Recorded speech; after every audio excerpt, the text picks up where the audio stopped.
Welcome to People Pursuing Greatness podcast, episode number 49. So close to 50. So close to 50. I didn't think when I started this podcast in 2017 that I would actually be sitting here in 2021 talking to you guys. This is awesome. So thank you guys for coming along for the ride. If you're new, hello. Got lots of cool episodes if you want to go back into the library. Today we're joined by Christian Gonzalez and Patrick Ryan II. These two gentlemen are Jedis in specific arts of the health discipline.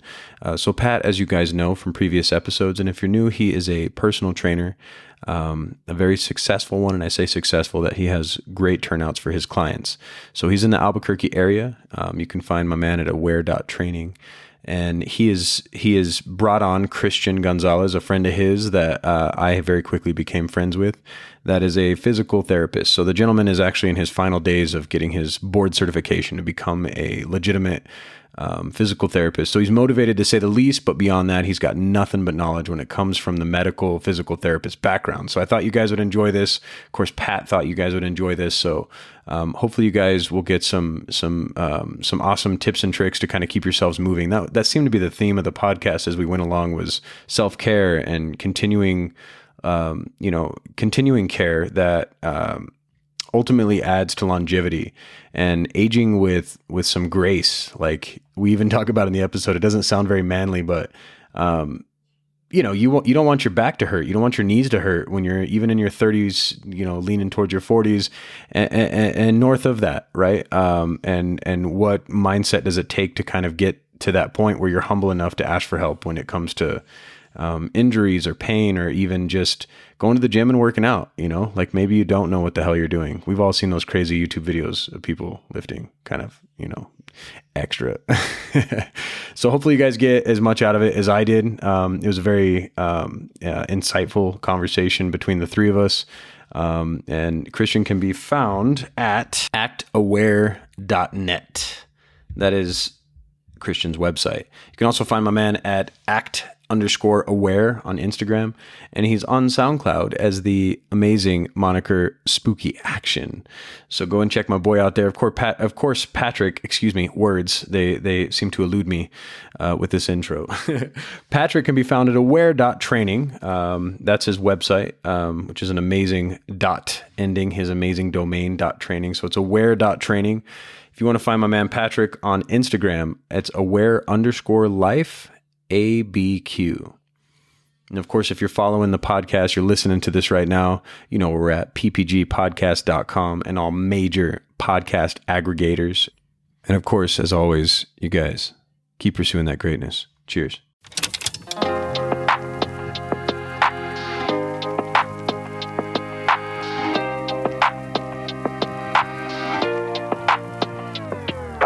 Interviews with people pursuing greatness.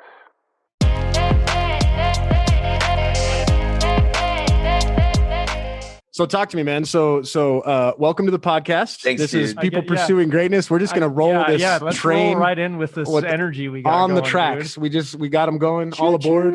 Right. So just to get started, I want to do something really quick. Patrick, if you don't have food by you, you should grab some food, because I brought just some French toast and bacon. Okay.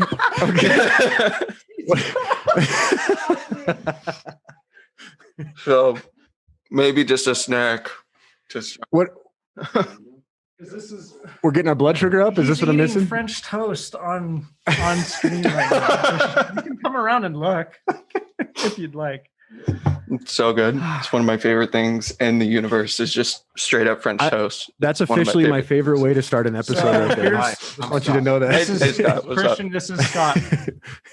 So Scott and I have known each other since kindergarten. We go that far back, dude. And I've known Scott probably since middle school, but I didn't ever talk to him because I talked to his brother. So I had a re-scotting later on. I had a re-scotty. And then apparently Pat and I went to school together, but I don't remember this furry. No, but you and I met through Marlin. That's right. Okay. Yes. I was trying to figure that out. That's how you and I met. But right. As far as I don't remember the exact time we sent a friend request to one another or anything like that. So I don't know. Life works out that way. Just like, he's cute. Send him a hi. The snacks we got, I don't know which camera to put it at. We'll just do this one. The snacks we got, shout out to my friends Larissa and Sean Payne out of the UK. Very good friends of mine that live in the United Kingdom. Yeah, it looked like that one. Is it still recording? It said 01. Yeah, it stopped. GoPro, start recording. All right, that's cool. Okay. So got friends in the United Kingdom, and yeah, we film these episodes on Saturdays. So I always like to do a snack time Saturday just for the hell of it. And that's Christian and I vibe off of one another quite a bit, if you can't already tell. So like his and my motto is don't forget the fucking snacks. That was always, he came out here. We took him. Yeah. So like I was sitting on the couch and Patrick was cooking dinner, and like we were all high and trying to decide like what was going to be the next move of the night. Like, do we all go get snacks and stuff like that for the hiking trip that we were taking the next day? And I'm just on the couch. I'm just like, don't forget the fucking snacks. And then like, that was the move. And we just got snacks in the middle of the night. And go ahead. We picked out like Oreos and stuff, and Patrick's like, should I get more of them? We're like, Patrick, you don't need the whole store. The next day, he ate all the Oreos. Like, they were all gone. He should have gotten a second bag. Yeah, that was the last time that people don't trust my expertise on how much snacks to get for a day trip. So if I ever do a day trip with you, don't let you carry the snacks. Is that? No, I'll carry the snacks. No. Don't let him sit in the back seat with the snacks. Like, they'll just be gone. We had food. A small crew of wayward hikers were stranded, and they starved to death because one of their crew ate all the fucking snacks. Right. But yeah, so yeah, food, snacks, all that fun stuff are definitely an area where Christian and I overlap and bond. So yeah, these are from the United Kingdom. So Jaffa cakes, huh? They're like little. They're fucking good. Little biscuits, like with jelly and chocolate. Well, it's got orange on the inside. Yeah, it's very citrusy. So they're really good. McVitie's. I feel like such an American when I see things like this, and I'm like, it's just like, they could like rotate it out, right? Okay, Walmart, rotate some shit out. Let's get a little culture in America. Okay, sick and tired of it. Hashtag swap it out. Yeah, and it's nice. It's nice to get just a little bit of. Am I unplugged? No, it's just the headphones. Okay. Sorry, can you still hear us, bro? I can. Can you hear him? I can hear him. Okay. Sorry, we got a tight space in here. It's okay. And I love food, and yes, definitely love snacks. I agree. You get a different perspective on some snacks. It's great to see what other people in the world are eating. Of all things, somebody brought me a Toblerone bar, right? Or Toblerone. Mm-hmm. I don't know if I'm saying it wrong, but it's like an English toffee chocolate. Right. And they're at like all the main grocery stores. You just have to look for them. There's like one box at each store.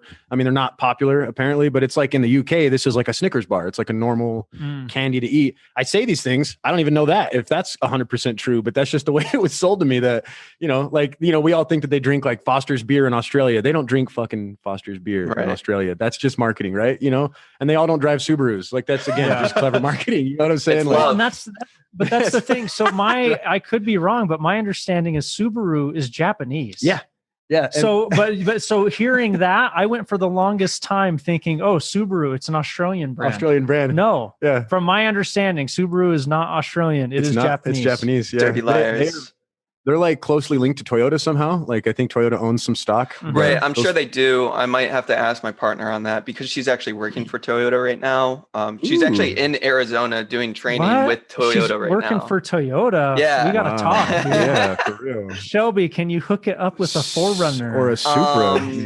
I think when she goes I'm just kidding, internal, that might be like a friends and family kind of deal. I don't know. But I know. I'm just goofing with you. Get us the deets. That's super cool. I had no idea she was working for Toyota. Yeah, but she actually might have insight into the Subaru thing though, because I don't know if that's actually tied together or not. So yeah, person ask her. It's a little bit in her MO, so that's cool. No worries. So podcast. How you doing, man? So your specialization. What do you do? What's your 9 to 5, brother? What are you into? Talk to me. I know nothing about you. I know a little bit, but our listeners don't know anything about you. So hi, my name is Christian. I'm your residential weirdo and goofball. Christian Gonzalez. I'm going to school right now for physical therapy to be a physical therapy assistant. I'm actually starting like my clinicals on Monday, so I'll basically be working like a 9 to 5 in a clinic for 2 7-week rotations. I have to take a state board exam, and then I'm basically certified to like practice physical therapy. Oh, that's awesome, bro. Okay. So going into that, I had 3 years of experience in an outpatient setting, which is like, like your general injury or like surgery or something like that. And they're coming out of the hospital and stuff, and you get to do exercises with them. So that was just kind of like where that came from. But Patrick was a huge part in setting up the personal training aspect of things. So, sure. I think like our friendship started by me asking him personal training questions, and that turned into me becoming a personal trainer. And then when COVID happened, because Patrick's affiliated with OTA now, I became an online trainer. Yeah. And I've been doing independent online training since March of last year, like when COVID happened. So it's definitely been a cool combination between the PT world and then the personal training world into me. Yay. Right. Well, and it's cool to like be able to kind of branch out of that, because if you're stuck in that PT world, like I have I work in medical but tertiary to medical. If you're just in PT, you kind of jump between PT departments. But if you can actually like do something like the online training academy, you guys could actually branch out and start to mix together. In my opinion, you actually do the better work, because I always feel like when you get into like rehab, you've already fucked yourself up. Where with you guys. Teaching somebody how to properly do things can, ultimately add years to their lives, and then require less injury, require less time at the hospital, and thus actually lowering insurance costs. Right. Little does a lot of people realize. And your guys' job is incredibly important, man, because the rehab's big, I think, in terms of turnover for like workman's comp type stuff. Right. Because that's what a lot of the bread and butter is with PT. But when you, again, start teaching people how to take care of themselves, even when you're, 40, 50 something year old, dad that's working in the, and looking at their health, if you can teach them stuff like you guys essentially add to their palate or medicine cabinet as to how to move or how to even rehab themselves after they've been doing these jobs. Some of these fucking guys do like 14-hour shifts, laying asphalt or something like that. And then of course they have, back surgery at 45, and then they wind up trying to get into, outpatient with you, and they're like, how do I go back to work? And that's the huge thing is like, how do you go back to work? How do you prevent further injuries? And how do you teach these people to move efficiently so that stuff doesn't happen again, or it doesn't happen in different places, or they can maybe even take it upon themselves to flip it around and teach other people at their work. I've had patients come back and be like, yeah, I was on the, usually it's auto workers. That was just like, we work next to like an auto plant and stuff like that. So we'd get auto workers who would come in from the line and stuff, and they'd be doing, one motion, like lifting like 8 Mile when Eminem is like lifting a hood and stuff. And he's just doing that like 8,000 times a day. And he's like, man, like why's my back hurt? You're doing a wood chopper all day, every day. Yeah. Right. So, teaching people to move more efficiently and to, like almost have a weird sense of pride in like who we are and how we're built and what makes us up is like, I feel like a weird like Steve Irwin passion for it, like in the same way that he's passionate for wildlife conservation. I'm like, look, like learn how to move and control this thing, because this is like what we have to work with. If you don't know how to move it or use it, that's kind of like just functionally an issue. Human primal kind of level. So yeah, I think it's cool how it just it falls over and rolls over into different parts of life too. That's amazing, dude. Yeah, because and it speaks to like that's what Pat and I think try to talk about on the podcast. Is my interest is more of a hobby in terms of my function, but I'm now starting to creep into my 30s, and I try to still exercise like I'm in my 20s, and I start to come up against things that are not necessarily walls. I don't believe in that. And Pat teaches me to not believe in that, but more to like think about like how to just do things more strategically. It's an opportunity to learn and to pivot. Yeah. And that's relative to this conversation, that this is what fascinates me so much is I hope at the very least, that we can be providing some deeper perspective for not only fellow colleagues, but clients and just everybody as a whole, that it's important to create a network that's gives and always puts the client in a position to have a referral, and a strong referral, to where it's important to know your limits. And it's so prevalent in the industry.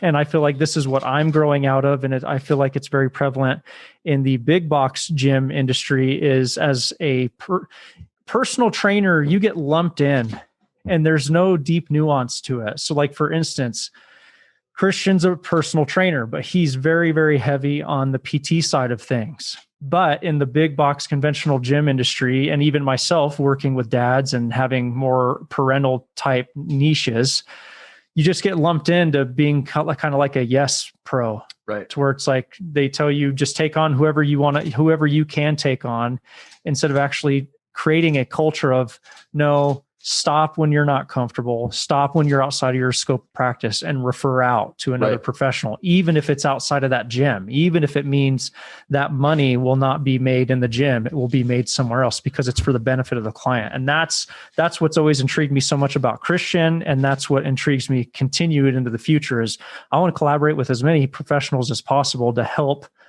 kind of what Christian's talking about with learning how to just move your body. Right. This is all we got. We got to learn how to maintain it as best as we can. And you better believe that I'm not going to be able to do and take care of every facet of your health on my own. Right. I got to build a team. We have to build a team. And that's what excites me about having such a strong friend in Christian, as well as other as well as other friends and colleagues in the industry, some of which we'll talk about tonight. Because as we've been talking, ideas have just been popping up. Like, okay, we got this. We'll be good. And I think that it's kind of cool to see your perspective too, bro, because a lot of times I'll talk about injury, and my mode is to always just to stop moving. And that's just been taught into me. Right. Whereas I think a lot of people can attest to the fact that even as a, like, you know, I don't want to try to make this sound like some sort of like gender-based thing, but as a dude, I think that a lot of times we're taught to just kind of tough through shit. Right. You know, I used to work kind of construction, and I fucked my back up one time joking around with the guy trying to, like, he had fallen the day before and had to go to the hospital because he fell down the side of like a ditch side and hit his back. And it wasn't too bad. It wasn't like ambulance stuff. He just jacked his back up. Well, the next day we were all trying to give him shit, and I tried to show off and do what he did at 23, and I landed on my back and fucked my back up just the same. Oh my God. Right. And I just remember thinking to myself, I was like, wow. And every once in a while it'll kind of come back and give me a little twinge if I pick something up wrong, you know. And I really like to learn how to, how should I put this? Learn from that rather than just back off and say, you know, I'm not going to talk about it and hopefully nobody will notice and it'll stop hurting in a week. Well, yeah. And expect it to be something where it's like, oh, I'll just take off from lifting a week. Right. It's like, no, you need to go to a professional to see, like, hey, is the best course of action taking a week and just relaxing, or are there other measures that I could be taking? Yeah, this is why you hire a pro. Yeah, Right. There's like rationale to take time off in the beginning. Like, obviously get rest and like let swelling come in, settle down, like all of that kind of just like general immune response stuff is supposed to happen. So that's fine to rest through. But chronically, like for a long period of time, if that changes the course of how you move, you're going to have other imbalances in other places that are going to suffer in that kind of way. Like if you're not loading your lower back and your core and that kind of stuff, whatever was injured, and the way that it's supposed to be loaded, and that goes other places, whether it be right above or right below your hips or in your mid back, like that shit's going to suffer in some way because it's going to have to bear the load that the low back can't take.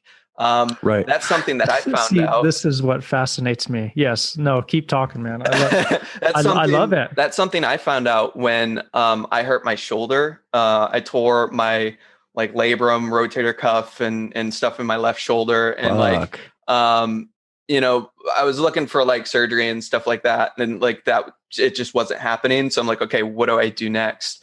And it's just, what I found was the pain didn't like, it wasn't just my shoulder, it wasn't just my arm and stuff, it was my neck. I was having back spasms. I was having like all of these, related things on top of the stress of being injured, on top of the mental stuff, on top of all of this other kind of stuff. So like addressing one issue addresses others. It's not kind of like it's not like you can look at a puzzle and be like, yeah, I'm going to solve the whole thing in one go, but you start from a corner and eventually you work your way to like you make your way around, and you find different things along the way. I think an adventure, man. I think it's like a motor, maybe like you don't learn a motor pattern, or maybe you like learned an improper motor pattern in like an earlier point or had bad influencers, which I think is what a lot of people don't realize, is that like Pat talks about it all the time. Like your 5 closest friends really can say a lot about you, and or they can break you. They can be, but I try to constantly jive to have people that are just, I'm a runner, so I hang around people that are just like 5 or 6, Jedi masters fucking above me. I don't know how all the time. And then on the other side, I hang around people that are 5 or 6 Jedi masters in the direction like you guys are, because if I just lean into that direction, I mean, it's like any place where you can have, what do they call it? An echo chamber, you know what I mean? Where you just have people that are yes manning everything that you talk about, and these could be friends from when you were younger. These could be people that you work with, like the people that were laughing when I fucked my back up, trying to make fun of the guy. Right. And it's like those kinds of guys will tell me that I'm a pussy if I don't just stand back up and go work, even to my back hurting, and that's whatever. But at the end of the day, it's a decision, it's not good or bad, I guess. It's just really like, how long do you want to last? How long do you want to be able to, and what do you want your experience to be like? And whether or not you're actually open to, do you want it to be healing? Do you want it to be a healing experience? Are you open to the process of a healing experience? Because if you're not, then you're not going to get healing out of that experience, whether it be the best professional or not. Like, you have to be willing to go through that humbling process of point A to point B and like everything in between, Right. And that's and I think this touches on an element of just life that just continues to perplex me. And it ties into what Christian's talking about as far as like, okay, surround yourself with people that reinforce what you're about. And I've gone my whole life, just societally, culturally, there's a common thread here. Like, there's just this accepted belief and behavior and aging being synonymous with being miserable. Right. And it's just like, wait till you get old. Wait till you get old. And it's fucking terrifying. And I see that as an alarm. I see that as a warning of like, well, how are people that are saying those things living their lives? Right. That's what I take inventory of. And then if they're doing what I like and what resonates with me, I'm going to gravitate to that. Otherwise, I'm learning vicariously through other people. And it's like, I don't see health and preventative maintenance through, working with a PT, leaning on a PT, et cetera. I don't see how that's an issue. So what it really speaks to for me is just the matter of referring out how important it is. And I feel like what we're talking about, you saying, you falling, and that community that was surrounding you at that point in time, reinforcing a mindset and a belief of, no, how you get through it is you just rub some dirt on it and live your life. When in all actuality, doing that chronically over the course of your life, having injuries, not having them looked at, not having a community that supports having them looked at. That's why aging becomes painful. Right. Like it becomes painful spiritually, it becomes painful mentally and emotionally, and it becomes painful physically. Well, let me ask you but what I'm getting at, I apologize. What I get at is that's what frustrates me so much about this culture of thought and this culture of belief that, okay, aging, getting older is inevitable. Like being miserable while aging and getting older is inevitable. Being in pain, mental pain.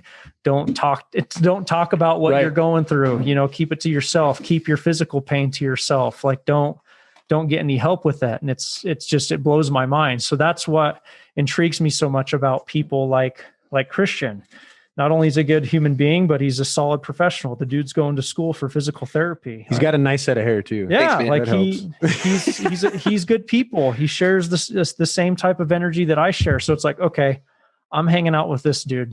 Yeah. So, and what's really fascinating to me because I feel like Christian deserves a decent introduction. Like, Christian and I have known each other for a few years now, but what fascinates me the most is how he and I met. Okay. So, well, because for me, and in my opinion, it speaks to the power of the internet and the power. Like, I will not buy for 1 second the belief that it cannot connect people and it cannot make the world a better place. Look at me and you, man. Yeah. If I had not utilized the internet in the way that I believe it to be utilized, I'm not saying it's the end all be all. I'm just a guy trying to do my best.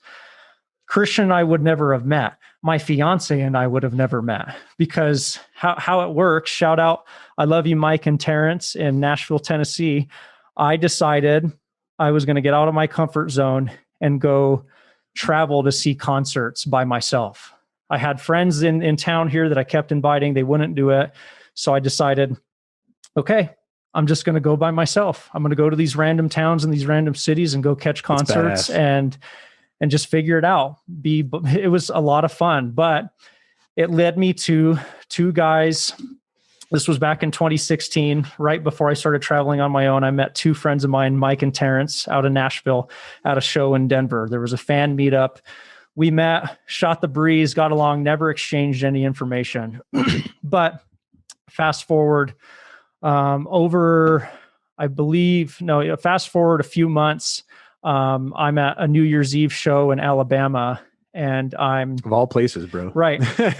And I'm by myself walking around trying to find a place to eat outside the venue. Well, I look off in the distance. There's two guys that I recognized from like 6 months prior. Wow. And it was Mike and Terrence. And at that point it was really a matter of, okay, this is a legitimate thing. Let's be friends. Let's exchange information. And then somehow you'll have to fill in the gap there. So Mike and Terrence. So I actually met Mike and Terrence in Denver, Colorado, at one of the concerts that Patrick was at. I didn't meet Patrick that day. I just met Mike and Terrence, and I added them through Facebook. And months later, I saw Patrick on there talking about personal training kind of stuff. And it was in the ballpark of like, man, I was thinking about doing that.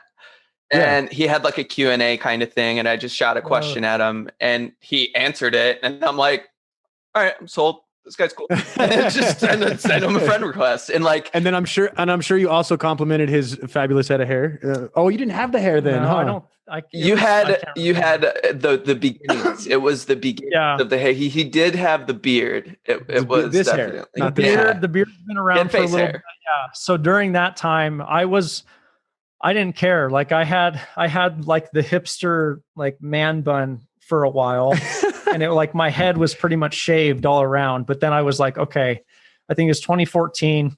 I didn't have a beard. I didn't have long hair. Those are two things. He threw his Jinkos in the trash. He said, I'm not doing it anymore. And I just decided I want to have a beard and I want to have long hair. Hell like yeah. I don't care what other people think. I've wanted to for such a long time. So I went for it. But the point is, I liked having the long hair at the bun, but there was awkward phases as to when the right time was going to come to just cut everything the same length. Right. So, there were times where I looked a little weird. Oh yeah. Because the hair was long up top, but I just didn't care. I was like, at some point in time, it'll get long and it'll all even out. So yeah, it was during that time. I was doing a weekly series it was called Ask That Weird Bearded Guy. Right. Yeah. Yeah. People I'd go live on Facebook and just answer their fitness and health related questions just to help them out. That's awesome. And yeah, that's how Christian and I met, because I remember him shooting comments in those videos. Yeah. And then fast forward to what was it? 2018, 2019, something like that. I flew down to Albuquerque, and that's when we went on our big hiking trip and hung out and all that kind of stuff. We went to Meow Wolf and a bunch of cool stuff in Albuquerque. So hell yeah, dude. That's really cool. So do you feel like he kind of helped push you forward on your path towards the PT thing? For personal training, yes. As far as physical therapy, that's kind of like a different avenue that has strings attached. Like it's definitely related, but the levels are just so much different. Like you talk about teaching people how to move and stuff like that. Like we were earlier, improving the quality of life. That's maybe for the outpatient setting where, you know, you're getting those injuries but in the hospital, in the inpatient setting, totally different ballgame. Sure. You have a dude stand up and he walks 10 feet and walks 10 feet back to his bed. And that's it. That's all he has. Yeah. He is gassed. He's like lightheaded and stuff. He has to sit down, lay down. That's his exercise. Sure. So it's really fascinating how specifically like diagnosis and patient related it is, depending on the level. And, you know, same thing kind of goes for personal training, but it's for more like a different more function. Focused. Yeah. There's a different function. Got there. you.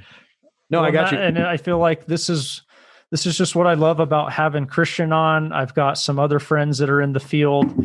It's a holistic point of view, in my opinion. Yeah. And it's seeing how Christian or myself, or say, shout out Andrew Nez of Aurora Sky Massage, like massage therapy, mental, you know, psychological counseling and therapy, Sure. like all these different wings.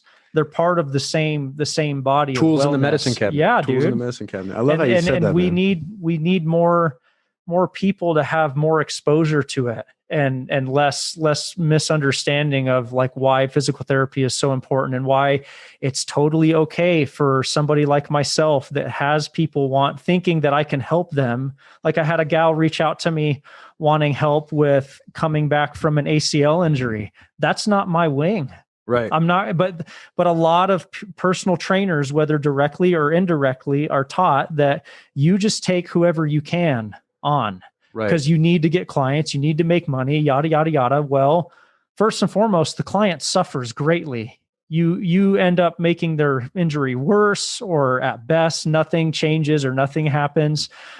But just refer out to a pro that's going to get that specific type of work done and get it done well, as opposed to maybe working with me and it taking me 6 times longer because I'm having to go outside of my your knowledge, deeper scope to try and research that and learn that. Like I would be doing the client a disservice. Yeah. So, but for me on my end with an ACL reconstruction, I'm asking questions like, is it post-op? Is it pre-op? Are you in therapy right now? Like obviously, so it's not obvious, but to me in my head, I hear ACL and I'm like, immediately they can't do open chain terminal knee extension. Was it just like essentially straightening your leg like that? Like they can't do that. If they do, that hurts their surgery or their injury or something like that. So in one way it's not in his, but it might be in mine. And that weird kind of like crossover you're describing is actually something I saw in my like ACE personal training, like, exam. And they called it like the healthcare continuum and stuff, but it was just like the interconnection between all of the facets in healthcare, whether it be psychology, psychiatry, cardiovascular stuff, respiratory, all of these different personal training was on there, physical therapy, all of these different things. But I think it would be a disservice not to go into detail for people and have that information readily available, and like explanations of what each little niche is and what it does and how it can help you. And also what it can't help with. Like, if you're going to a massage therapist to try to move better, then you're going to the wrong place. Like they might give you a massage and stuff and you might feel okay, but they're not working on your ACL is what you're saying. Yeah. Right. See, but that's interesting. And that's where I would like to get more of your perspective and as representing a different wing. But I feel like this prompts going into deeper context around this, but I would argue in some cases getting massage can help move better depending on what kind of massage therapist you have. Sure, absolutely. And I granted, I'm speaking from the perspective of just my own experience, to where having a massage therapist that knows what they're doing work. Like our bodies are like a car. Right. It's a machine in some way, shape, or form. And taking the time to have, like when you go get your car washed, or if you wash your car, or if you do regular maintenance on your car, you're able to look at the body while you're working on it to see if like, oh crap, there's a crack in the hood, like et cetera, et cetera. I like that. That's how I view working with them. That's how I personally view working with my massage therapist, where it's like, it's a very serious thing. He's got his hands on my body and he's feeling my muscles and going through that check-in. Well, it's true. Like going through that check-in process to where if I'm working with him in conjunction with, say, someone who's deeper in, say, like physical therapy, he can communicate that over to the physical therapist and get way more detailed insight, as well as just from, this is where I'm looking for more of your insight here, Christian, like just from experience in foam rolling. I'll foam roll. I view foam rolling as a self-administered massage. And I notice I can move better. So what do you mean when you're, because am I off in that thinking and through that experience? No. Because if you're, let's say it's, you're going to do like self-massage on your pec, right? Because my shoulders are rounded forward and stuff like that. Okay. You do the self-massage and you notice you're a little bit more upright because that muscle opened up. Therefore, I can move my arm a little bit better. I can do my daily activities a little bit better in that. Sure. Okay.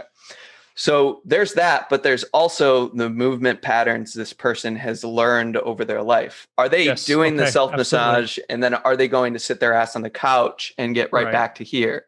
So it's one as opposed to that as opposed to doing that, which is fine, like self-massage, but having it be a part of a greater continuum. It just doesn't start there. That's your 5 miles an hour. And slowly getting up to 100 miles an hour to get on the freeway. It's relief, but it's not fixing the problem. You might be, dusting up the paint job a little bit, shining, buffing some stuff out, but like underneath the hood, there might be a little bit more that you're either not seeing or not using or something like that, just because that's not what you're doing in your day. You're not going up and lifting things up and down or even like you're not seeing yourself move. Like if you don't record yourself with a cell phone while you work out, please start doing that, because you will save yourself so many injuries. If you just see if That's you're twisted differently, you just gave so many Instagrammers like so much of an out right now. No, I don't care. Like you can for PT. Yeah, like you can show your ass off, whatever. I don't give a shit. But like,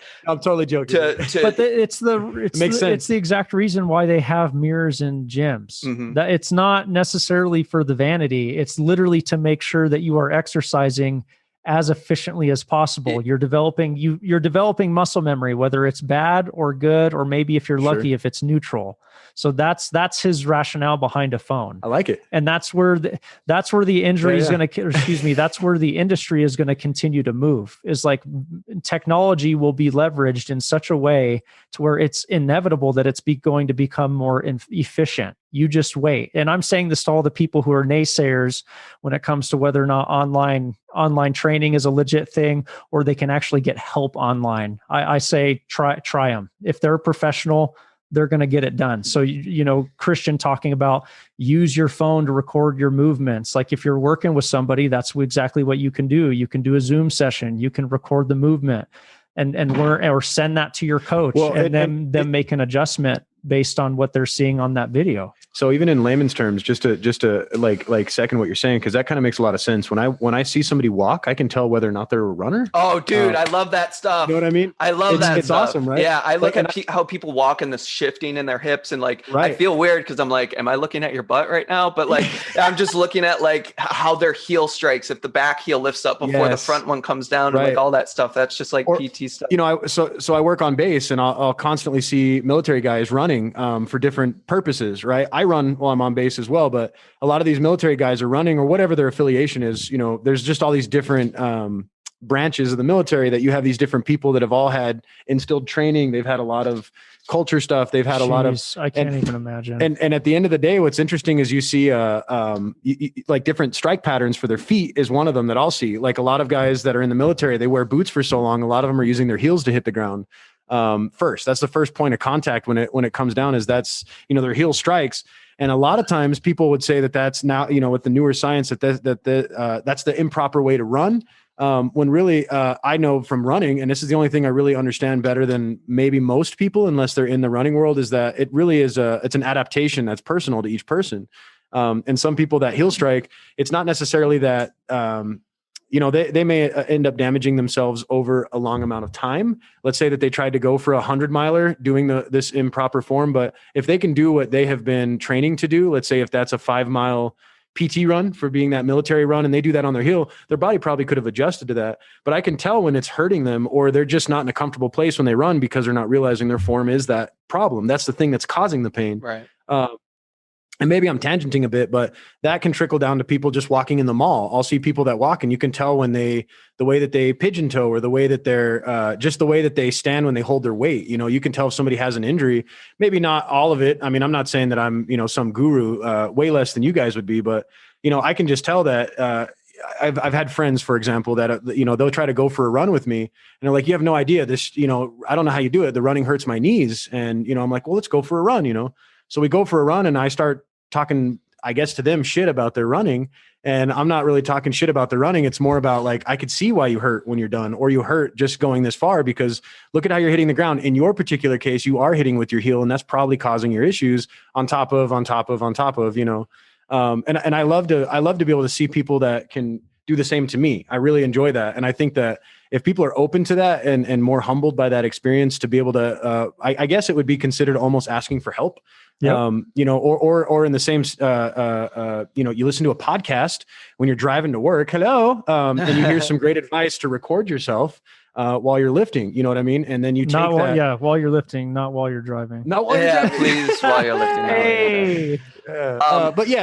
That's great advice. I think people need to be more open to that because you have a lot of people that are passively, they would passively love to give you advice. I don't want to be that guy in the gym that goes up and be like, hey, did you know you're doing that wrong? I don't want to be that guy, but exactly. I think that it would be cool if somebody felt that they wanted to reach out. I wish that was more culturally acceptable, I guess. I don't know. And part of it has to do, and I'll challenge you. Part of it, when it comes to, because I say this as somebody who worked as a personal trainer in a gym and actually my job being approaching somebody, I feel like it's all in the way that you go about it. Like, hey, baby, it looks like you need to work out. Just like I'm big on reframing, man. It's all a matter of, and also having to mitigate or rather mediate really interesting experiences between like members, like people fighting over weights. Oh, really? Oh yeah, dude. Okay. You know Big what I mean? Box Gym Drama is that should be a TV show, like Big Box Gym Drama. Yeah.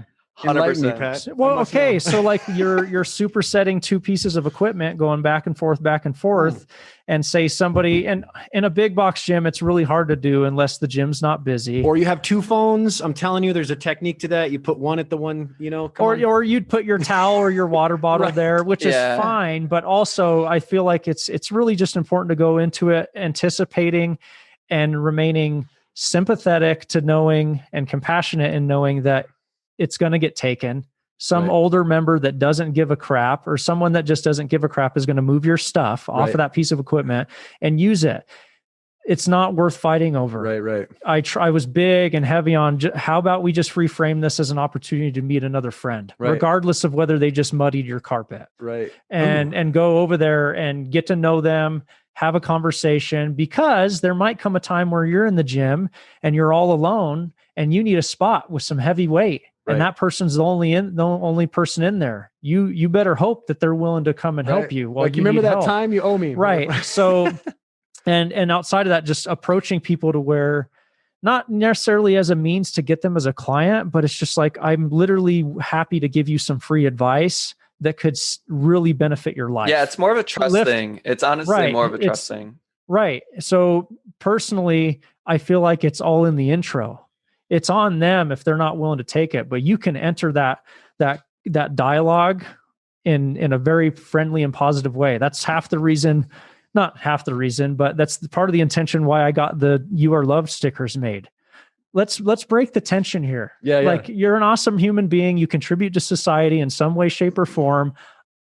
Are you cool if I help you with something? I like no thanks. It makes it less harsh of a no. They at least respect you. Yeah. Instead of it being this spammy exchange. It's like, no, I'm genuinely just interested in helping you, as well as sending some love your way. Or it's intimidating, like you said, because if you have somebody that's really trying to change their life and they're maybe heavy or they're, it's so obvious the differences between you and them. It can seem intimidating to have somebody that's, air quotes fit come up and provide some perspective. Yeah. It's one of those things where like, once you have the initial interaction, regardless of what it is, where where it's like, the superset example, or if it's, an elderly person asking you how to use a treadmill or a machine, like anything across the board, gym related at all, like just having that genuine, like positive interaction at first. And like, are those good, Scott? He's trying those cookies, bro. Yes. But having that genuine interaction can plant the seed to answer those movement questions and possibly get that person. Yeah, exactly. Just over time. It's all on a continuum, dude. It's not like I have to look at somebody squatting poorly and be like, I'm going to go help them squat better. Just walk myself over to the power rack and be like, hey, you squat like it might be just like, hey man, how's it going? Oh yeah, no problem. Have a nice day. And then later on, that guy sees you working there. He's like, hey, so I've been having some knee pain. This has been happening. And then you get into it. So it's just like an opportunistic kind of thing. Yeah. Communication is the long game. Mm-hmm. I like your guys' style. But it ties in. I feel like it ties into the very, very deep themes within podcasting and why people enjoy listening to podcasts. I would argue, and I think we're kind of all in agreement, it provides context. Right. But in order to get to context, it takes time. Right. You got to have conversations. You got to listen. Sit. Yes, you got to sit with people. You got to kind of, oh God, you got to get to know them. Oh, damn, you got to get to know them? That's a lot of work. Right.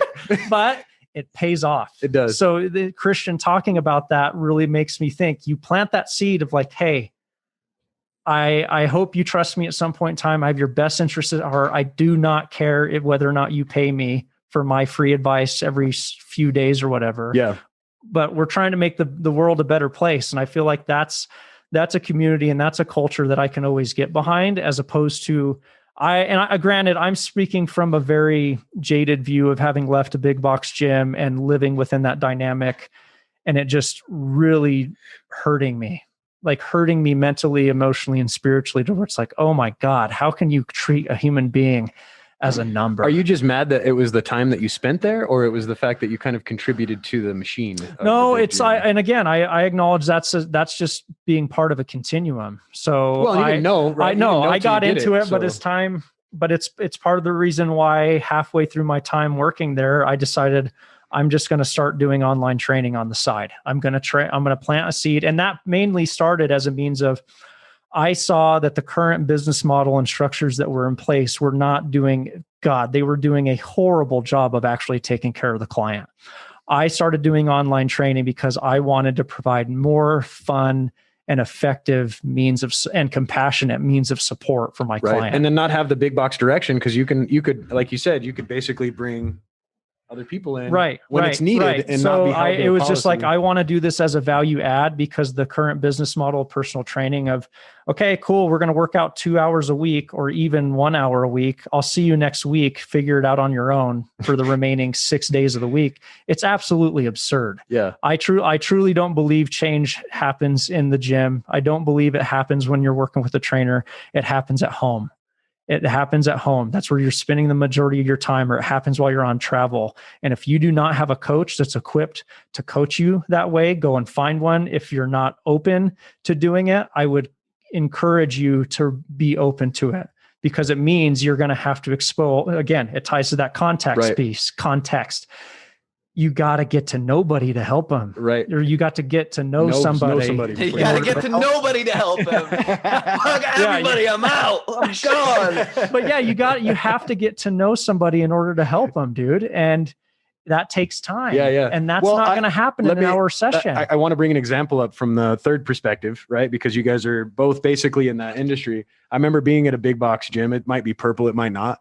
And there was a piece of equipment that it kind of plays the superset angle in a way that I think is a perfect example of this. So I remember going to this gym constantly on lunch, and it was really like the only reason why I still go to the gym is really, I mean, I want to look svelte as a minx, don't get me wrong, but it's really to support my running, because in order for me to continue to move, I have to also cross train. And so so a lot of my focus in the earlier days when I first started running was just all body weight exercises. And I still do a lot of that, but at this time I was doing a lot of body weight. So one of my circuits, if you will, was to superset between a machine and then go over and do pull-ups on the pull-up bar. Mm-hmm. Well, this guy, of course, didn't know that I was doing that, some guy at the gym, and he was having a bad day. And he decides that when he was done with his 10 reps or however many he thought he was doing, I came over to look, to like wait for him to move. And as soon as he stepped away, I jumped up on the bar because it's not a piece of weight. It's something that I can, you can switch out on. And I'm like halfway through my set and this guy starts clapping his hands. Let's fucking go. And I was like, whoa, bro. And so I started to slow down. Good. And I was even like being a dick and I'd like try to do the whole like angle thing coming down. And I'm not, don't get me wrong. I did all of 10, so I'm not like a badass, but I was just like, I'm going to, number 8. Yep, still here, And that guy he didn't win any battles with me. And like, once I got down and I was like, how you doing today? And then I think he was surprised he didn't intimidate me. Right. And then in a place like that, they have like, weird ways that they handle things. So I wasn't going to get into a fight with the guy. I don't need to get banned from my local gym, right. Just for this. So I, basically just like laughed at the guy in his face and that was the end of the escalation. But it was interesting to me because I thought, what's this guy got going on? Like he was not really in shape, right? He's not really like, and I'm not like a big guy by any stretch. I'm laughing because it's like, this is how fights start. Yeah. Like this is exactly like over bullshit. Right. But this is what just perplexes me about this whole dynamic is everybody in the gym, including myself, like you somehow believe that this person's going to be able to read your mind. Right. Like this is what's ridiculous. People are wearing headphones. You can't hear there's these communication barriers just based on that. There's loud weights banging all over the place. Right. You have to stop, take a deep breath and have a conversation with somebody. Like the environment in and of itself is tense. Your heart rate is up. Your blood pressure is up. This is where you're and just in general. Well, yeah.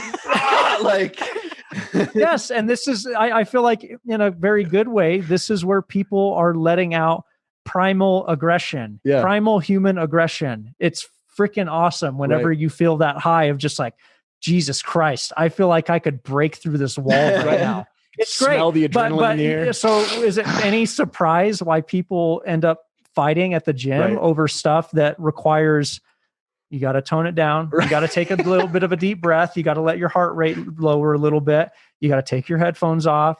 Yeah. Be cool, man. Yeah. Be cool and have a conversation. This person's your neighbor, but people don't, that's easier said than done. Right. That's an art in being able to do that in some kind of effective way in an environment where it's just like, no, I'm going to let out my demons. Dude. Right. And there's some guys that are going there to let out the demon for the day. Maybe they had a fucked up day at work, and I'm going to assume that because when I started using the gym to do that myself, it eventually caught on that this was like, it's a therapy thing. It's not, I would work, and this is a tangent, Christian, into a question that I have for you. I would work out so hard that I was exhausted, and I can go back and I work at a desk and I could just be exhausted and lay on my desk. And I found out that I could start to injure myself pretty quick doing that, trying to do that with running.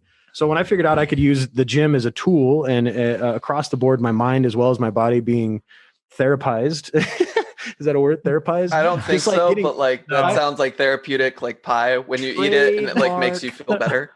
Therapized. Oh, dude, that is so great. Next time I eat pie, I've got pecan pie frozen in my freezer that my mom made. It's amazing. Next time I eat a slice of that pie, it's the therapized. Dude. Therapeutic. Therapeutic pie, baby. So when I was starting to eat my therapy and it was doing me some justice at the gym, I noticed that I had to learn a lot more pretty quickly about limits of lifting compared to running. And I've heard some different conversations on this and I've asked Pat this before, but I kind of want to get your take and kind of meld this together. So he did ask a question, one about foam rollers. So in context to what I'm saying, how good is a foam roller at reducing, let's say I'm working out 7 days a week, or 6 days a week, got a day of rest. I'm running 2 or 3 of those days and I'm lifting the days in between, right? So maybe 2 or 3 days lifting, depending on what I'm doing. One, is it considered bad practice to continually be sore and continue working out like that? Like if I lift today, I run tomorrow, and then I lift on that next day, I'm sore and I almost feel like I could make a decision to not lift. Being sore like that, is that a sign from your perspective, I guess, from a medical perspective, should I say, that you should wait longer? I'm trying to cut the cheese here, trying to get into at his facial expression. Okay, so I'm not a doctor, but I'll say this. All right, couple of things. Yeah, because this is where it's like and Christian, don't hesitate to correct me if you're I'm not wrong. a doctor. Yeah. Wait, stop the cameras.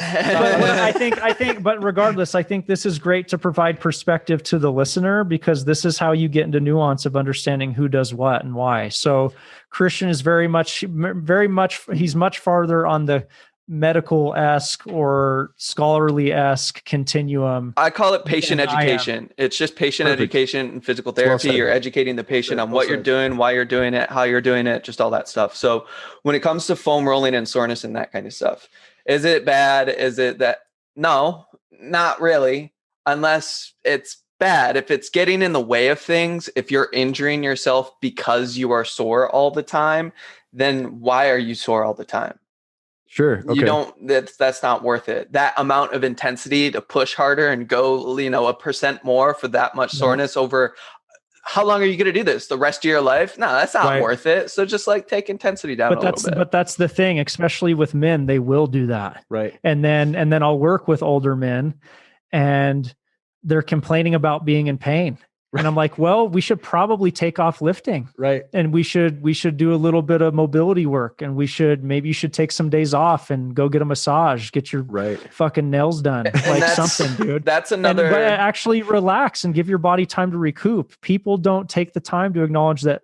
Ladies and gentlemen, anybody watching this, just stop what you're doing and please pay attention. Your rest is the most important workout. It's more important than lifting. It's more important than running, period. End of story. You're not getting enough sleep. You need to get enough sleep. Don't go harder in the gym, go harder in bed, like something, and get more rest, because Scott's losing his mind. But you know what I'm getting at. People, we're constantly scratching our heads wondering, oh, I don't know why. Like, I keep trying this diet. I keep trying these supplements. I keep trying to push myself harder in the gym. I keep trying to just restrict my diet so much, and things aren't working. You got to take care of your rest. Right. You have to take care of your sleep. I view this in the most positive of ways, but it's viewed in the yoga. I believe it's the yogic practice. It's a death practice. Sleep. It's death practice. You need to rest. Yeah, right. You need to practice taking time to be with yourself and let your body recuperate. Yeah. And so I had to go on that tangent. Christian, no, that's okay. I think that, making sure you get rest, because 6 days a week is a lot. So it might be like a 3 on and 1 off, a 3 on and 1 off kind of thing. Like not even going week to week. Like if you're not getting above 7 out, I would say 7 or more. Yeah, sleep is huge. Yeah, you have to be doing consistently. Sure. If not, it's I fucking try, tough. Pat. All right, I try, man. So getting to the self massage and stuff like that, do I think foam rollers are the end all be all? No, I like foam rollers because they're nice for general areas like your mid back, like your quads, your hamstrings, your groin muscles, your IT band, stuff like that.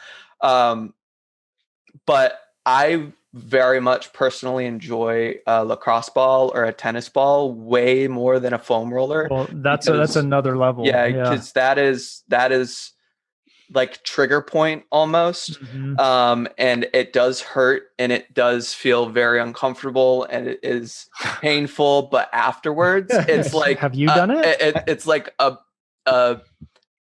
man, for example, I did it here one time. This is like you're scaling your upper trap, all of this stuff up in here, put a ball here, pinned it up against the wall and felt this zing go from here all the way down into the bottom of my foot. Like it was very powerful to the point that I felt like a pop in my spine, like a bunch of other stuff. But afterwards, I felt like I could breathe more. Like I felt like when I took my next breath of air after the ball came off, it was like healing, like, oh, thank God. Oh, so nice. So but the drawback with the lacrosse ball is you have to know how to do it, where to put the pressure, the breathing, the technique. I was going to talk to that because I'm gospel on the foam roller, and it took me a long time, and I didn't realize that I actually had kind of ascended a little bit into the use of said things until I had a friend that's a complete layman with those. Right. And I slowly worked my way into using them over time. And at first I didn't understand I thought it was bullshit because you're not seeing like some immediate effect. It's just not. It just seems weird. Like I can just roll myself over this, and I say immediate effect in terms of like I didn't know how to use it. Right. Like my IT band was the thing that had led me to this. Cause I had my IT band locked up on an 8 miler in the middle of fucking July in like 100-degree weather. Yeah. I was stuck in the middle of the desert and I had to call my wife to come get me. And I couldn't fucking, my leg would not go out like this. If this is my knee, it would just this spot where the IT band comes down. It was the most pain I'd ever fucking felt in my life. And I was, do you see my Trump ever? I mean, you can't see my lips. Maybe if the lips were there, you get it. But I had to, I had to have her come pick me up. I go to a chiropractor. I'm thinking, I don't know what the fuck this guy's going to do, but like, it was the next logical step to me at the time. The dude popped my back and he used this little thing on my knee. The biggest thing is he said, why don't you use this foam roller? And I was like, oh, I've seen, it's like hippie shit, And he's like, no, try it. So I go, because I didn't know, right? I laughed because so many of my male clients would do that. Exactly. Like, that's for pussies. And that was my mindset. I'd rather be in pain. Like, all right, dude. I'd rather be in pain forever. Yoga. Pain's great. That's all for ladies, right? So I, and I didn't understand it. Well, I started to roll my IT band with it. And it would hurt so fucking bad. I would shake violently. So bad, man. So bad, dude. And then now I use it every day and I almost can't even tell that it's actually doing what it's doing, but I use it every day because I don't have any IT problems anymore. Perfect. But now let's talk about the next level. So where I work is in medical and I work with a bunch of you kind of guys and they came up with this lacrosse ball thing. And I'm like, okay, bro, again, I'm back to the hippie talk, right? So this is where because I'm like, I don't understand. A homeboy's got 2 lacrosse balls that are taped together and then you roll on that motherfucker, bro, change your life. I have one. I tape 2 tennis balls together. I like to use it for the back of my skull, like right below your skull for headaches and tennis stuff. Ball is my God. So but the taped one though, because your spine fits right in the middle of it. And then center. On either side of it, you got the ball like pushing into your paraspinal muscles next to your spine. You have them on each, so like our loins that go down on the side of it. Yeah, loins. He said loins. You can do them all the way down. It is amazing. But so like you're saying, kind of going a next level deep. The next level deep is a massage gun. Getting one of those it's basically like a jigsaw that has like a ball on it, and you just wherever you want to go. Christian, I just got one of those, bro. Yeah, I feel like I'm doing good. Okay. Yeah. I need to get one, dude. Those are. I got a cheap one though. You need to get fine. a good. You got to start somewhere, dude. So the cheap ones are nice because even though they may break a little bit more often, they're generally quieter. The battery is a little bit more replaceable. A lot of Theragun models and a lot of like other models, they don't have like replaceable batteries or interchangeable batteries or anything like that. Right. And they're very, very loud. Some of them don't have the actual like control for how much power is on it. Super annoying. If it's just one setting, that's really annoying. Having multiple settings for different areas that are maybe more sensitive than others is really nice. But yeah, so generally doing that stuff once a day, like there is rationale to support that. There is that's a good thing to do. But the way you should probably go about doing the smashing, the massaging once a day is pick a body part. Pick one place that you want to massage. Do that one place for a week, once a day. It'll probably free up quite a bit, like significantly enough to where you remember with your IT band where you rolled it and it's like, I don't feel that much. Yeah, that'll happen to where you just go there. It won't happen. Like you won't feel like there's much going on there. It'll feel more supple or what have you. That's how it should feel. Is not all night, not enough. Yeah. So, I mean, when I went through it with, my shoulder and stuff, for me, it was the upper trap muscles and this stuff here. For some people, it's their low back. Like you may want to try just a single lacrosse ball on your low back, not on the spine, but again, on the muscle next to it. Oh my God. Makes me feel like I want to go stretch right now, bro. Yeah, I kind of do too. That sounds nice. But yeah, there absolutely there's rationale to do that once a day. And what you're looking for is, that normal feeling, not the trigger point feeling. To get to that. Sure. Well, and it took, so I've talked about this with the audience before and Pat knows about this, but I just went through I kind of decided to stand up on a marathon, I had 5 weeks run up to it. for training. And so he basically paid for a race and I needed to get ready like within this time frame. That's all within I had. 5 weeks, you needed to get ready for a marathon. Yeah.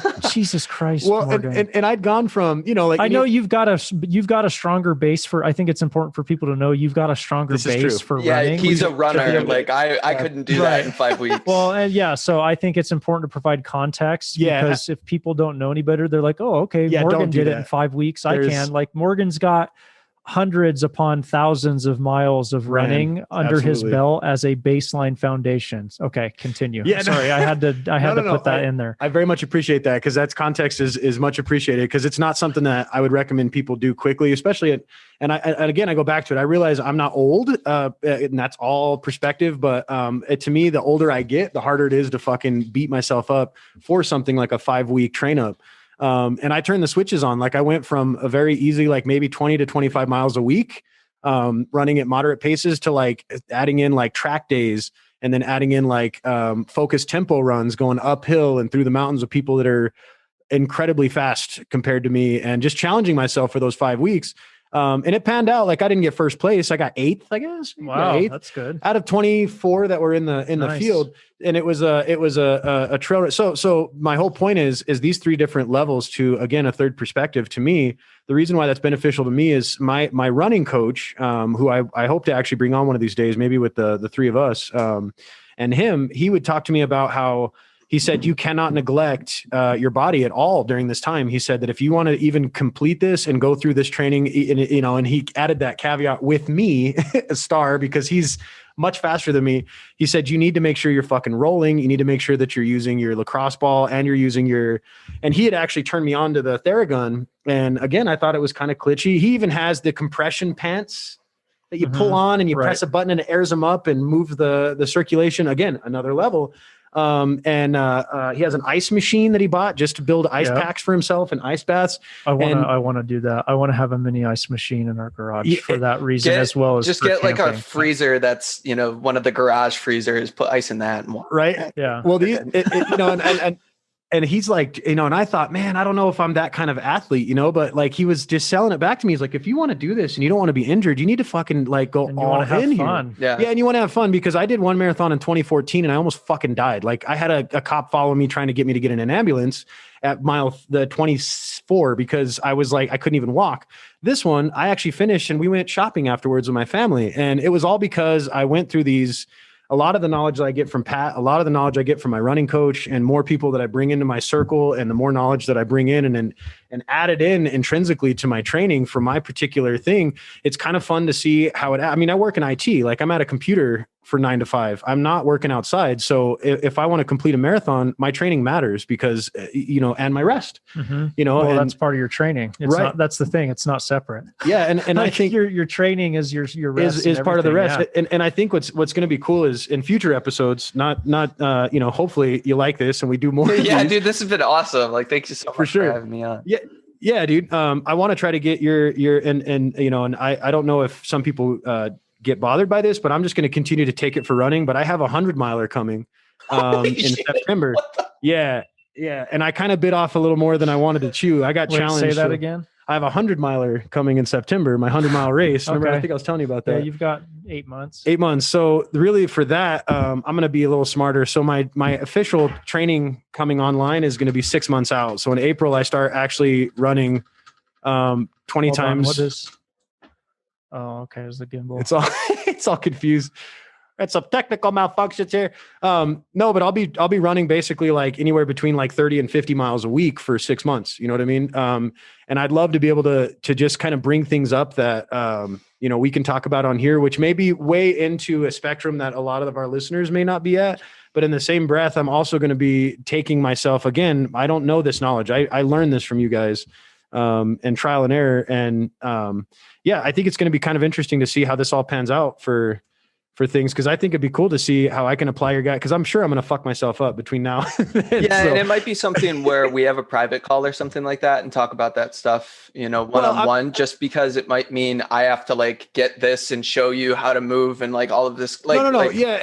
But I mean, for the podcast purposes, we can definitely, we can get deeper on that. And I appreciate that as a different thing. But in the podcast, it's cool to use my fuck ups, I think. And I love doing this with Pat. I'm like, hey, I did this crazy shit. What do you think? And he's like, man.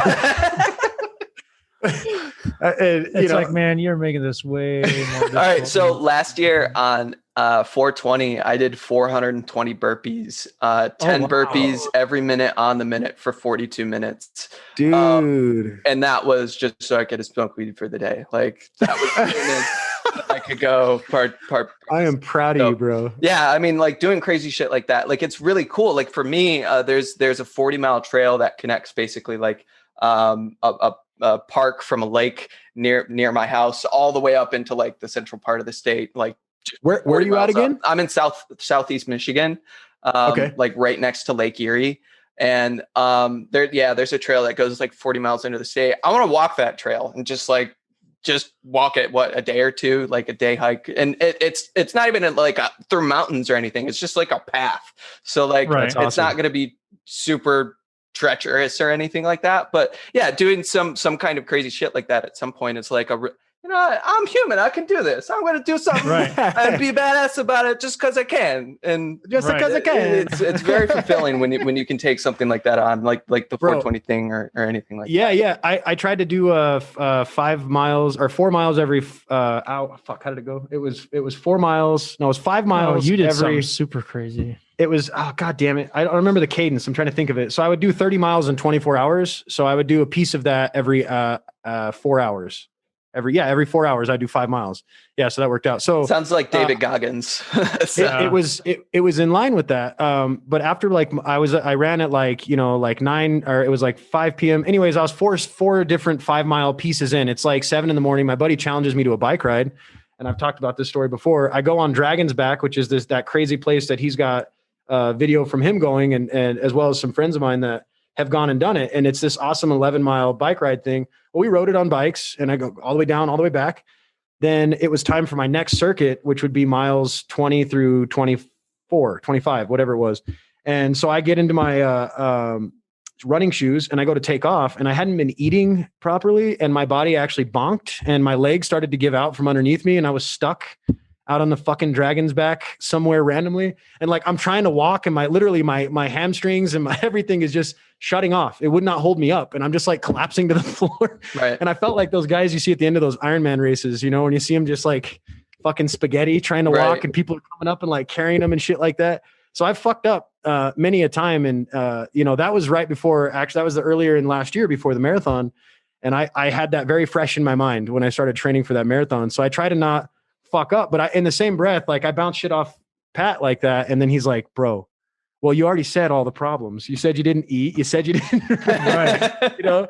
And I need that. I need that bounce back. Cause otherwise it's an echo chamber. Like I'm just not tough enough. I could have said, you know what I mean? And I think that kind of encapsulates kind of what my idea is for what we could do in the future is just kind of bouncing shit off in the podcast and talking, you know what I mean? When it just creates it. Go ahead, Christian. You said you were in the, working on base. You said it was a military base. Were you in the military? I was not. Okay. All right. Just random question, but go ahead, Patrick. No, you're good. But it just, because otherwise, if you don't get your stuff addressed, obviously the sooner the better, in whatever way you feel like it needs to be looked at. The human condition is only going to get more difficult. But like what you were talking about, if you don't, you can look at this on a big scale of just people's lives, or you can look at it as through a small scale, but you have to understand that they're all interconnected. So you talking about, you said it yourself, all the things that you needed to do a little bit better on that last run you did. Right, if people don't know better, and again, I would continue to venture to the space of, as long as people are willing to adopt an open perspective, be humble, essentially. Yeah. An open perspective with curiosity laced all the way through it. Your experience is otherwise going to turn into you just thinking running or it's not for me. It's not for me. I did it and it was horrible because X, Y, and Z. And it's like, no, the intention was not there to the level at which it probably needed to be. Right. Preparation was fucked. Right. And I say the same thing relative to life. We're not taking the time to pause and take inventory of the little things that we maybe need to improve and adjust and be proactive about in order to make the journey a little bit more fun and give you the ability to be more present while doing it. Like what Christian is saying, being able to walk that 40-mile path. He's not talking about just getting through it. I would also venture to say he's talking about getting through it and being present the entire time, much like what you were talking about. Like you finished your marathon, Morgan. Yeah.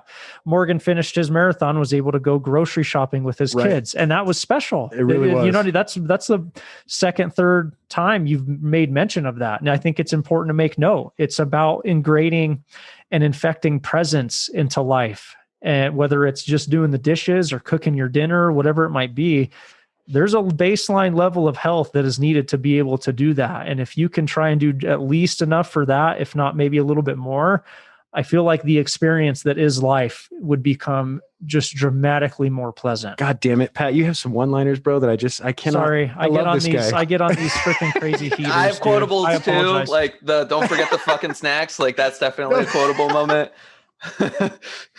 I'm not going to forget about you, brother. I got you, man. Sorry. I had to go on a tangent and I'll shut up now. No, you don't have to, because that's it. Like being present is so difficult for so many people, because I feel like we're trying to be present so hard that we're actually not, when the like our body, our mind knows how to do it. It's just, we have to give it permission and let it, and, you know, take part in the actual activity of like trying to be here and not, okay, I have board exams and clinicals and like, oh man, I want to play video games and stuff like that later. I don't have the energy to go through my day and blah, blah, blah, blah, blah. So I'm just going to go to sleep and do nothing. And like, it just like always, like for a lot of people, just turns into nothing, chilling in bed on our phones, not participating in Bro, I can attest to that. What life actually is, which is beautiful, which is great, which is dramatic and up and down and left and right and all of these different things. And it's just, it's way more worth it to participate in those ups and downs rather than being numb and numb or stricken with anxiety and depression and all these things. Man, that speaks to a lot of things for sure. I would way rather be present, be here, and enjoy French toast and stuff. And bacon. Yeah. No, it's true, dude. I think you put it very, very eloquently. That was awesome.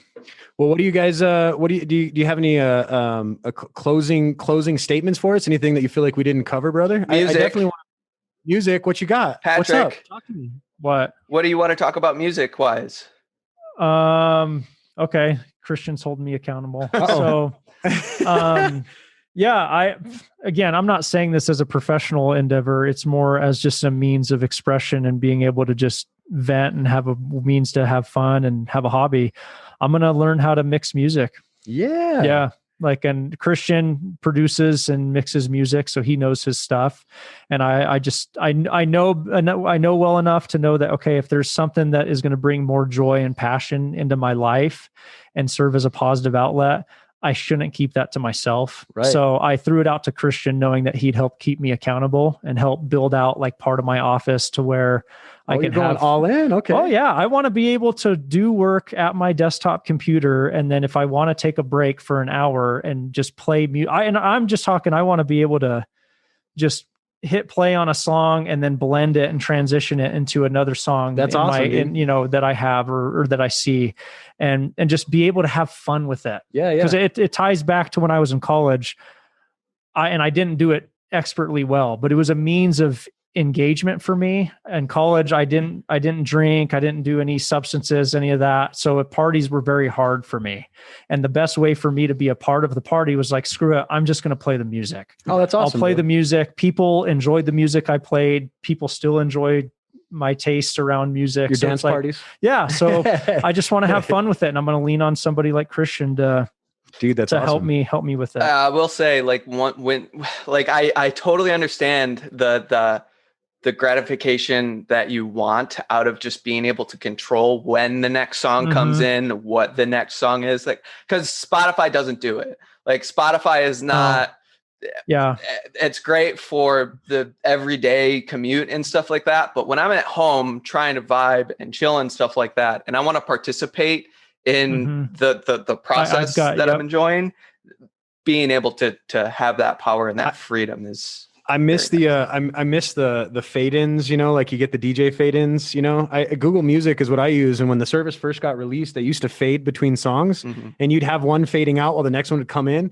And it was just that little tiny thing that made all the difference. Now it's cut and dry. It's right as the last song ends, then it kicks to the next one, which is all those streamers. It's all about the transition, man. I feel like that's an art in and of itself. Yeah. And that's just what I want to play with. I did it a little bit, but I'm bummed that I didn't keep with it when I was younger, just to continue fiddling with it, because I would be in a much don't more be bummed. You're doing it now. I'm glad I'm doing it. By all means, I'm not going to a place, but it speaks to a very, very important theme in my life. And what I try to convey to everybody who's willing to listen to me run my mouth is like, if there's something that you've always thought about doing, and you were worried about what other people were going to think if you did it, or what life would be like if you did it, you need to go do it. Fuck yeah. We're all going to die, dude. I want to know by the time I'm ready to croak, whether it's tomorrow or long into the future, I want to be able to look at what I've done and what I've tried and be like, you know what? I loved what I did. Fuck yeah. Regardless of how much money I made, etc. So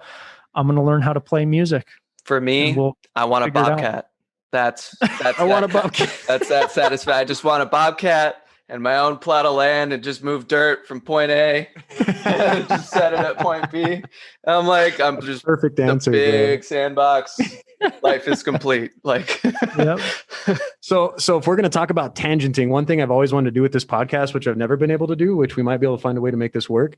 I've always wanted, because I do interview musicians or bands, and I try to, work some stuff in. May have our boy over here come out with the band sitch, huh? What do you think, Scott? But it's something like that would be cool to try to do on a podcast, that you could essentially have a conversation and record a live session of them playing and have it actually sound, good. Yeah. And all of that be in the podcast, almost like a MTV Unplugged kind of a thing, but with a fucking podcast in the mix. Yeah. You know what I mean? Through Zoom, that'd be fucking cool, right? Through Zoom, what I think, if you were to make me host, I'd be able to screen share, and then I could pull up Ableton and I could run Ableton's audio to you guys, because it would be being screen shared and stuff like that. So I think that might be something this guy's where already got fucking moves for us, bro. I'm loving it. We could probably test it, because you could do that with anything. It's just the desktop audio. It's just where you're routing it. That's the important part, like the microphone. You know what I mean? No, totally got it. Yeah. And honestly, as Pat could tell you, I'm ramping the podcast back up. I used to be after it a lot. And then I slowed down because my wife was finishing nursing school, but she's all done. So now I get to have some fun. So we can mix all of our fucking ideas, bro. And I think the next one's going to be even better, bro. We might just have you here as a fucking hologram, just like dancing right here, bro. And just be like, what up, dog? Well, brother, I appreciate you, man. What's a way that any of our listeners can follow you, or websites? What do you got? What are you working with these days? My website is actaware.net, actaware.net. On social media, I'm usually act_aware, ACT_AWARE. You said usually. Do you have another moniker that you are you actually the real Donald J. Trump on Twitter, and you're not telling us? Is that no? My alter ego is Spooky Action, Spooky X Action on SoundCloud, and Spooky X, I think it's Spooky X Action on Twitter too. That's what I make music under. The Spooky Action is just that kind of project and what I've called that. But yeah, that's me. So quick question, Christian, on the names. Where'd you get Act Aware or Action? Is it Action Aware? Action Awareness is the name of the business. That came from, obviously that's 100% influenced by you, Patrick, because yours is Aware online coaching or Aware training. I didn't know that. Okay. There was that was kind of what I started with. And I'm like, but what is it? What is the me part of it? And when you're aware of your action, like you're aware of your movement, just something changes. Like you bring and facilitate awareness and presence and positivity and all of these different things by improving your movement and improving the way that you try to live your life, or your eating or your sleeping habits, or all these different things that are tied together. So it was just kind of like take action and be aware of it. That just kind of came together. Spooky action actually came from my buddy Joshua. We were trying to make a PlayStation 4 like gamer tag name, and he just shot it out, and he described spooky action as quantum entanglement, which Einstein observed as basically if you have like atom A, atom B, and distance X, regardless of how far apart those things are, when you measure them or when you observe them, they instantly become the same thing. They instantly change, or, will align themselves to be connected in some like quantumly entangled way. So making music under that and sharing sound to like, it's kind of like you're sharing that same kind of connection. I'm over here, but you're feeling what I feel through this kind of like sonic projection.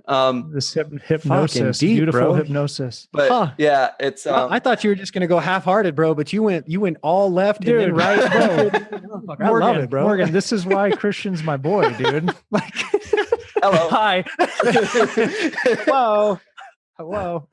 He's got layers. No, donkey. I am an onion. I am definitely an onion. That's for sure. But yeah, guys, I love it, bro. Thank you so much for having me on. This has been like a serious, like I've needed to have a human interaction for a long time. So thank you so fucking much for just being part of the quantum entanglement, brother. I feel you over here, bro. The need. But yeah, getting on this, it's just a matter of scheduling. Whenever you want me on, I'm here.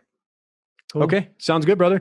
Well, as you guys have heard before, you guys know where to find Pat, but Pat, please bless us with your contact information, sir. www.aware.training. And then on Instagram, it is at aware_life_ABQ. Sweet. And then we got PPG podcast, but you guys are listening to the podcast, so apparently you know where it's at. But People Pursuing Greatness is also photographed, videographed, and edited by Mr. Scott Maron. Scott, is it at Scott M Photos? Is it Scott Michael? Scott Michael Photos. That's right. It's the sexy one with the signature, huh? Scott Michael Photos on Instagram. Yep. And then, of course, all the links will be in the description. And I'm going to probably, with my super long intros, I noticed they're getting out of hand. I'm going to try to keep my fucking intro down to like 2 minutes. It was 5 minutes on my last one. And I was like, you know what? I bet eventually ready for Joe Rogan territory, for when you start getting there's super advertisements. Yeah, I was going to say there's 0 ads. And I'm over here I'm like, this fucker went for 5 minutes. I'm like, okay, start I'll make it shorter, but I'll definitely put everybody's contact info in the description and in the intro. We love you guys. Keep moving out there. Be aware of what you're doing and take action. Take action. And the whole theme of the podcast is to hopefully motivate y'all to get up off your asses and off the couch and do something. But doing that, just don't forget you are loved. You are loved. All right. Yeah. And with that, I think we can end this thing. Appreciate you guys. Thanks, dude.